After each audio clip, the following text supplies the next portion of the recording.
నమస్తే TV 999 news కి స్వాగతం.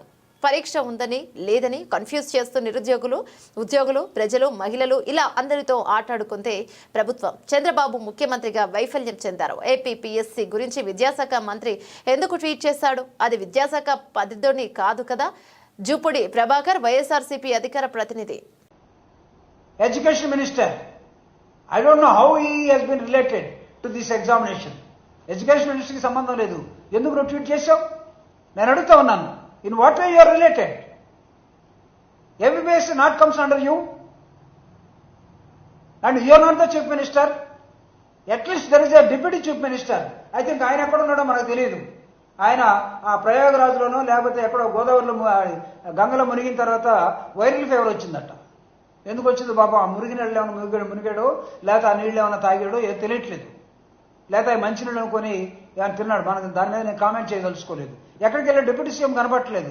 Then who has to talk? Students ఎంతమందిని అప్రోచ్ కావాలి?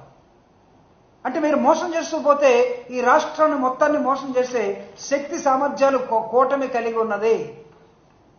మీరు ఈఎంలు వాడారా? కాదు. అవునో కాదో తెలియదు. కానీ ఏపీపీఎస్సీలో నిరుద్యోగుల మొత్తాన్ని మోసం చేశారా లేదా? ఒక్కరోజులున్న డ్రామా. ఎడ్యుకేషన్ మినిస్టర్ లోకేష్ గారు exam most probably post phone అయిపోతా ఉంది అని ఒక ట్వీట్ లోకేష్ గారు చెప్పారంటే ఆయనే కదా పాదయాత్ర చేసింది, ఆయన వల్లే కదా ప్రభుత్వం వచ్చింది, చంద్రబాబు నాయుడు జైలు పోతే కాదు కదా, ఆయనే చెప్పుకున్నాడు. నా పాదయాత్ర, దాన్ని ఏమంటాం? ఆయన పాదయాత్రను ఏ పేరు? యోగాళం ద్వారా కదా వచ్చింది, ప్రభుత్వం వచ్చింది. కాబట్టి అంతులోనే పెడితే ప్రభుత్వం ఎగ్జామినేషన్ పోస్ట్ పోన్ కాదా అన్న ఒక అప్పీల్ ప్రజలకు వెళ్ళిపోయింది. నో. దాని తర్వాత ముఖ్యమంత్రి గారు మళ్ళా ఎవరికో ఫోన్లో మాట్లాడుతాం, ఆ ఫోన్ లీక్ అయిపోయింది. ఆవిడ నా మాట వినట్లేదని. అరే ఆవిడ నీ మాట వినకపోతే నువ్వెందుకు ఉంచుకోవటం? Remove the chairman of the APPSC. Tell to the people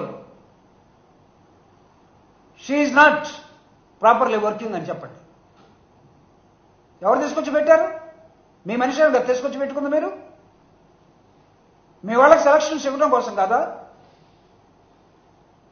లక్షలాది మందితో కూడుకున్నటువంటి ఒక సమస్యని, మీ మధ్య ఉన్నటువంటి ఒక ఆలోచనని వైరుధ్యం ఉన్నట్టుగా మేము అర్థం చేసుకోవాలి.